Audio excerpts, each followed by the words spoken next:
The Metaphysicians Companion.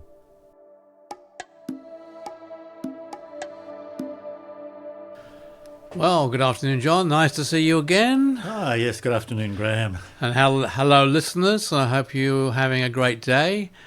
So we're talking about what we should talk about today. I think we shelved one of them. So I was suggesting that we talk about forgiveness.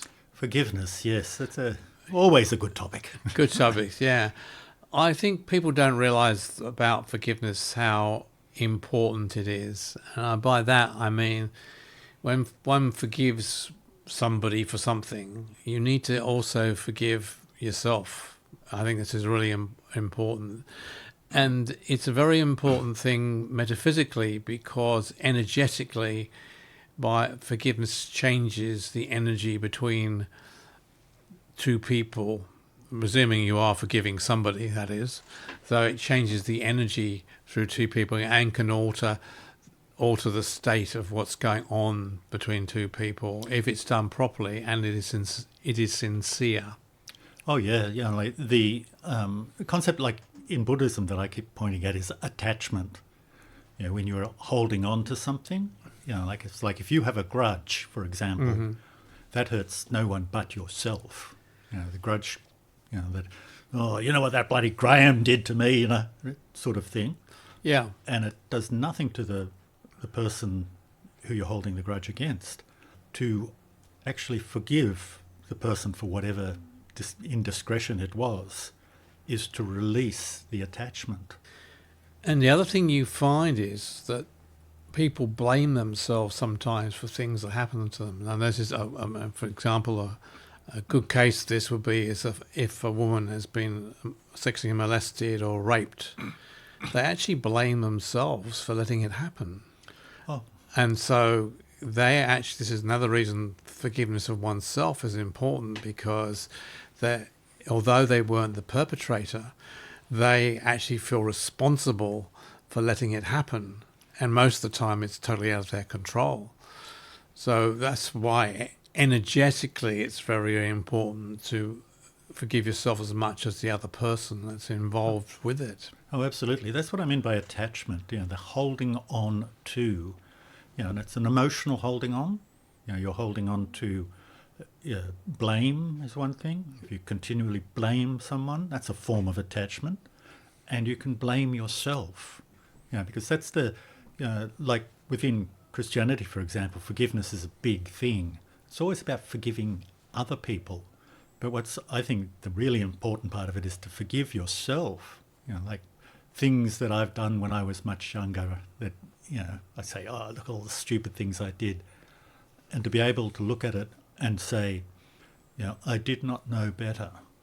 From this perspective, 20, 30 years later, I can say, you did what seemed to be appropriate in the context of the time. But now in hindsight, good old 20/20 hindsight. Yeah. And I go, okay, I take the lesson.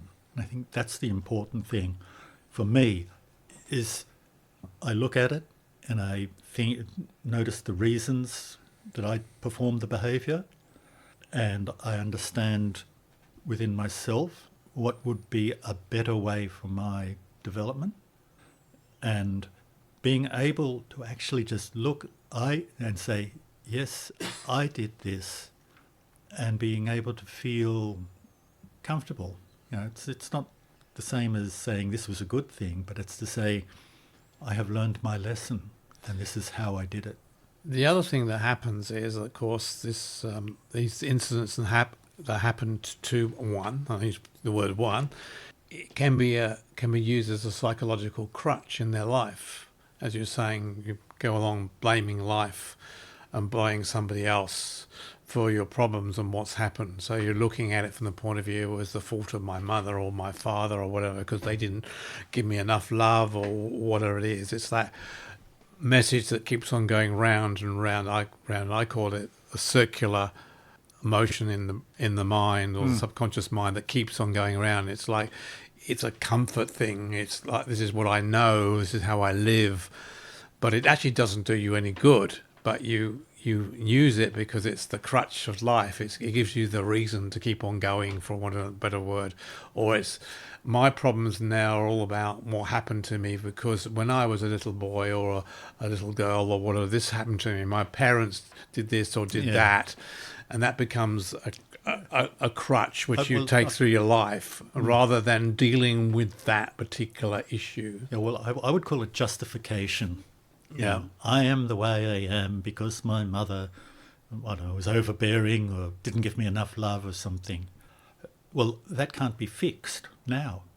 But, I am the way I am because of a bad experiences in my childhood.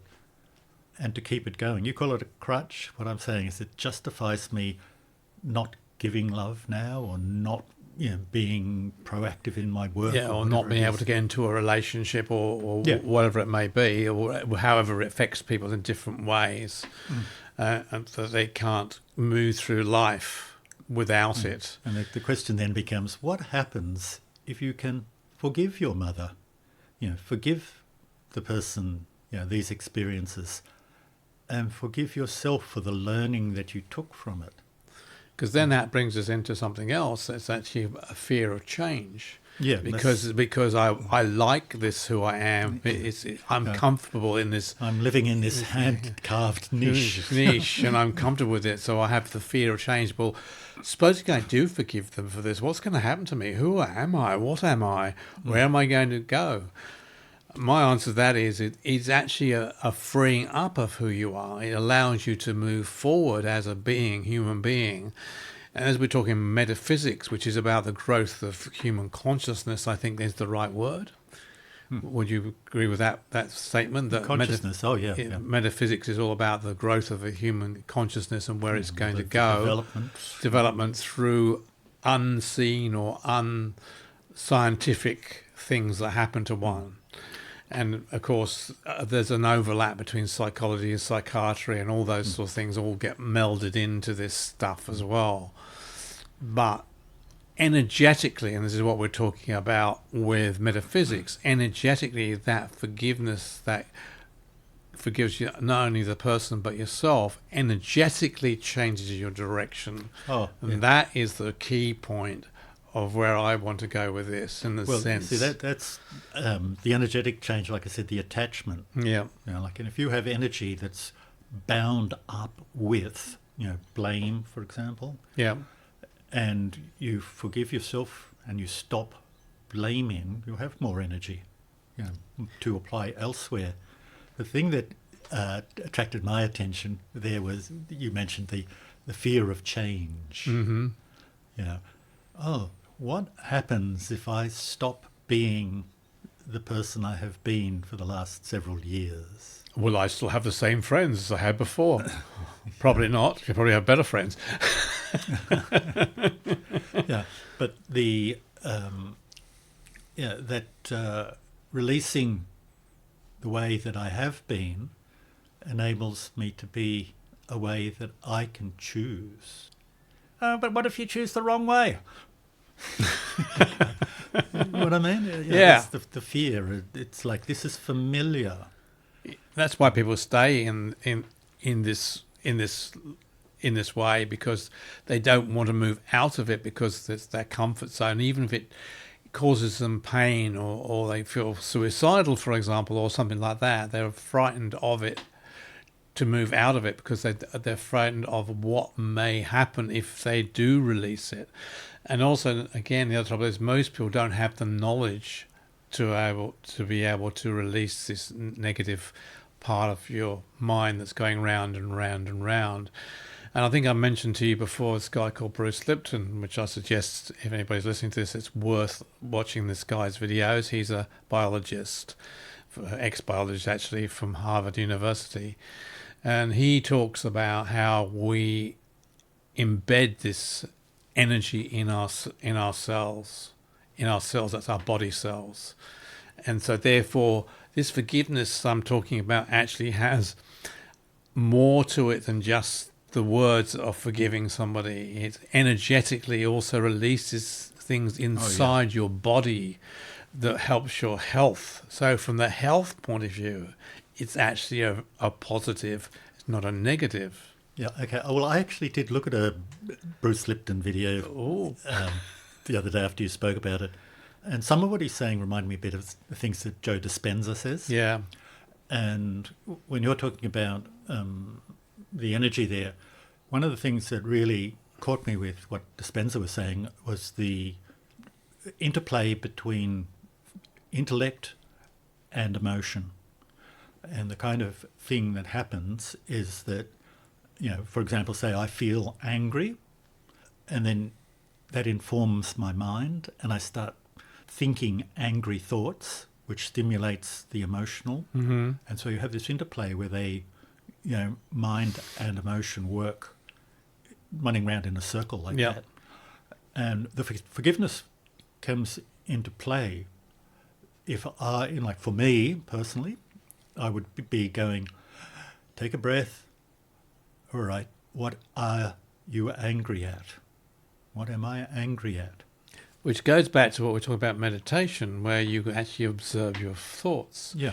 So all this stuff gels into each other. So your meditation where you actually examine your thoughts, this is a similar thing. So if you can train your consciousness to examine your thoughts, like this anger comes up or because of this predisposed energy that It's your learned way of being, like that. It's a cycle. Yeah. It literally is a cycle. It runs, like it's stored in the body, like with, I remember the mind-body stuff I looked at years ago. Yeah. How you can store, hold tension in the body actually holds an emotional state. And by releasing this in the body, it becomes emotion, and then it goes into the mind. And the idea is, how do I find a way in to let this go so I have the energy free, to move on to other things? I think this is where things like spiritual healing can come into place, because if you find somebody who is actually a good spiritual energetic healer, that can be that's that energy that's locked into you physically and into your cells and in some cases into your actual organs, that can be released. And once you release that or bring it up in the memory where it's buried in the body, you can actually then release it and move through it and work through that and release the energy and do the forgiveness of yourself and others. And if you're interested, everybody, I will give you a affirmation that I was taught many years ago on releasing this, when one is bringing that energy out of that embedded part of your body. Yeah, well, for me, the important thing is to find a center of self, like the most real part of myself. And that's the observation point, to be able to find, whether it's in the body, you were talking about, like, if you do some physical work and suddenly there is anxiety present. Mm-hmm. As an example, what do I do when that happens? And this is the bit about being, look, this is Buddhism again with the mindfulness. Just observe it. See what it's trying to tell you. Sometimes I ask these feelings, all right, what is the message? Well, one of the techniques I learned years ago is when you're doing hands-on with healing, you actually feel the negative energy in the body, and you then ask the person you're working on, what do they feel?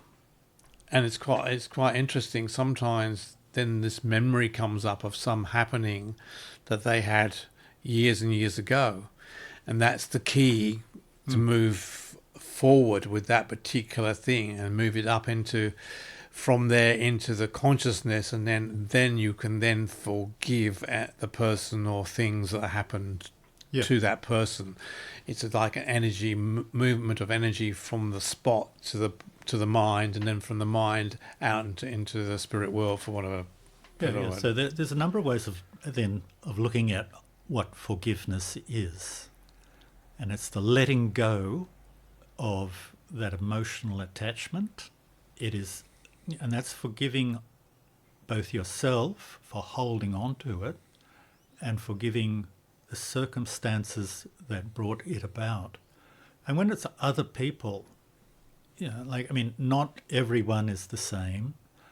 And my life experience has been pretty mild from what I can figure out. And a lot of what I look at in the past is, well, those people were doing what they thought was appropriate in the context of the time. That's true. It's like it wasn't like that they picked on me because of something about myself, like being inadequate, for example, the common one, not good enough. These are ideas that I would take on, whereas the people around me were behaving without full consciousness of what they're doing. They were just performing what were normal social activities given the context of the time. So this, and I'm telling myself this, and I look at it, and so that I do not blame my life experiences, I do not blame the people that did things. It's letting go. Yeah, I can give you an example of that. Because I was sent to boarding school when I was 10, and I always questioned why I was sent there. The school was pretty horrendous, to be honest with you. I could talk about it another day. But it was a very rough and tumble private school. And my father and my stepmother sent me there because my stepbrother was going to the junior school at the time, so they thought they'd send me to the senior school because I was a little bit older than my stepbrother. And I found it really very violent and very, what's the word I'm looking for? Physically threatening. Threatening, and mentally put down and all the rest of it. And it wasn't until my father was on his deathbed that I realised at the time that all the things my father had done, he'd done because he thought that was the right thing to do. Yeah, this is the sort of thing I mean, yeah. Yeah, and it was only at that time that I actually realised that my father actually loved me. So I had to wait. I had to wait till I was in my 50s to find that out. Well, this is the sort of thing I mean. Like it's I could sort of imagine, given the context, the social conditions at the time you were 10 were such that being sent to a boarding school was special. Yeah. It's a statement of class. I'm giving my son the best education I can afford to do. Yeah, blah, exactly. blah, blah, because it's my place to give my son the best education I can. And if he has to rough and tumble it, that's good. Yeah, it's all part of the experience. Yeah. British upper lip. This is exactly the sort of thing that I mean. It's like, I don't know whether you blamed him or were resentful or something for 40 years. I don't think I actually blamed him, but I questioned why. Why would somebody do that to me? And I use the word to me. I questioned because I felt I'd been abused in a different way, but I questioned the reason why would he do it. But again, you have to take everything in context at the time. A friend of mine, I won't name her, she had to give her child away when she was 17. Because the circumstance at the time in the late 60s were basically it was shame on the family, blah, blah, blah. And, you didn't take your child, you gave him away to a... Yes. Whatever. And her daughter has never forgiven her. Yeah. And she's finding it difficult to forgive her. She doesn't understand the context of the because she can't believe that this actually happened. There must have been a way you could have forced your way to keep me. Yeah. I mean... There could have been, but it would be, the path was not an easy one. Oh, I was far from easy.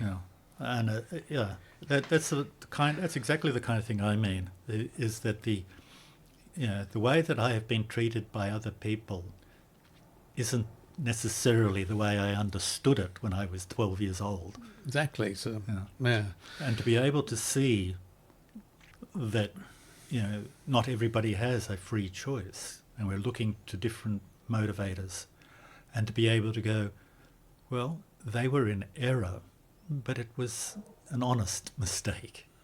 Because that's all that they were brought up to believe. Given a context. And this is what do you say? It's not a namby-pamby, oh yes, look, it's okay, kids, don't worry about it. It is to actually look there truthfully and honestly and say, I see what they think they were doing, and that's what is important, and I forgive them for what they actually did, and I will look at what the intention was. And the other thing, of course, is that my generation, of course, my father and his brothers had come back from a war and seen horrifics. Oh, yeah. And that altered who they were, because their life had been turned upside down. And these things you have to take in consideration. Now, that may not have been, somebody might not be that war, it might have been the Vietnam War, for example, or something like that. So the person was moulded by those circumstances in life that they had no control over.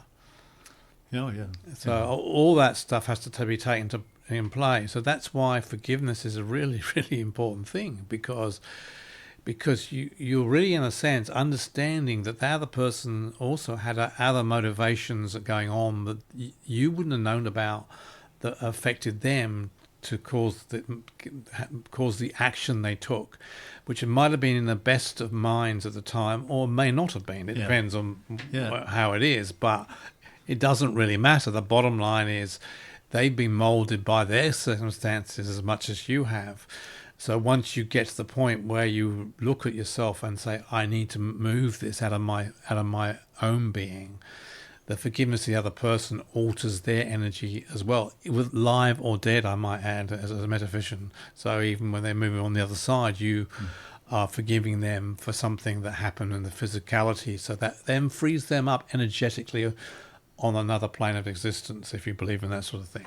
Yeah, well, and like I said, that's just to be able to forgive the other person or persons. Yeah.